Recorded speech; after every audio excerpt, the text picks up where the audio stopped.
everyone, this is Tiffany Carey. We are here day 5 in Chihuahua Desert, also in the city of Truth or Consequences. And right now we are standing on the ridge of Turtleback Mountain, and we are at 4,900 feet above sea level, the highest point of elevation during our virtual field trip these last few days. Right now we are at 11:07 a.m. Mountain Time and November 1st on Sunday. So let's take a look at the weather. Today we are around 62 degrees. This morning we had a cool, chill morning of 42 degrees. As of right now, it's not too sunny. However, if you see behind me, it's a bit of cloudy weather going due south, but as we look east, there's a little bit of sun peeping through the ridge. Let's take a look at some of our habitat qualities here today. We're going to look at the abiotic and the biotic life that's here in the Chihuahua Desert. And when I think as we first start to observe, Tiffany told us we're at about 4,900 feet above sea level. So things are starting to look pretty different here than they did in the other couple of habitats that we were in. And one of the things you'll notice is the plant life. It's completely different. The landscape is completely different up here on this volcanic mountain. So what is making this so different? It looks dry and dead up here. We know that everything needs water for life. And in the Chihuahua Desert, there is so little rainfall that comes each year. The plants, animals, and all living things have to be specially adapted to the conditions they encounter here. Let's take a look at some of the abiotic life that's here. And the thing that sticks out most to me is the rock.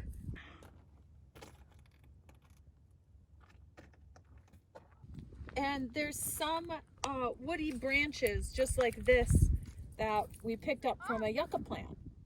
As I look at the biotic or the living aspects of this habitat, you might be surprised how much life there really is here. This right here is the sagebush, and when I can pick it up with my hands, crush it in my fingers, which releases the oils, which is where the scent is in the plant. It smells so sweet. I see some creosote growing. This creosote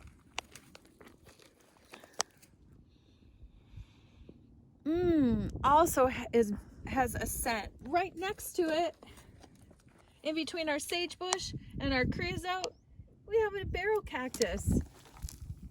Barrel cactuses is a succulent. All cactuses are succulent.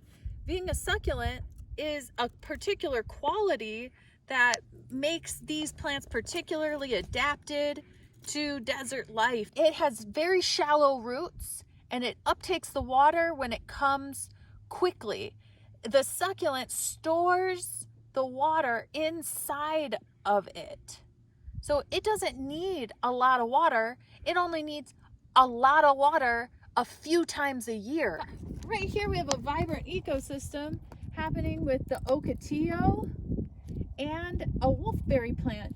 And these berries are chocked full of nutrients and they're quite delicious. They do, however, have spindly prickers at each little dot that you can see in there. The ocotillo, now it looks dead, but it's actually thriving here, just like all these other plants. You can see its recent flowering and leafing out.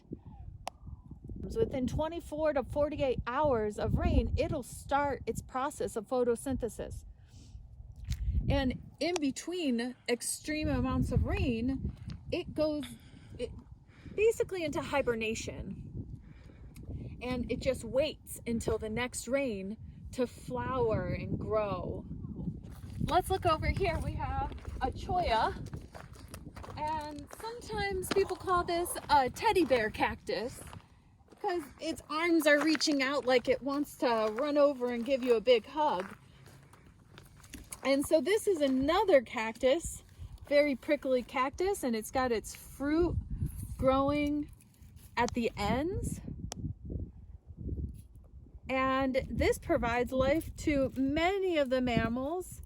Will eat those flowering units. This cactus has this characteristic patty, and when these separate from each other, it will form an entirely new plant.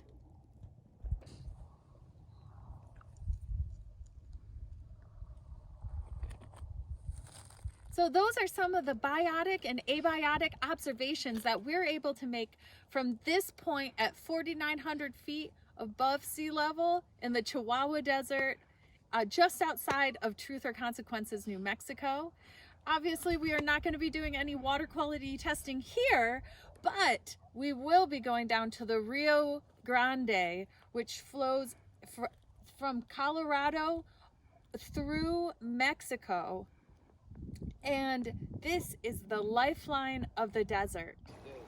Water quality testing is a great way to get a snapshot of the health of the river at a specific period of time and track changes over a long period of time. At this spot in the Rio, we tested for pH and found that it was about an 8, just slightly more basic than neutral. As the lifeline of the desert, many people depend on the Rio for growing food. There could be an excess of nutrient runoff from farming practices further upstream that would explain this. Did you enjoy this series? Subscribe, like, and share to connect others with this free resource. And contact me to set up a live stream with your classroom to keep exploring our diverse habitats together.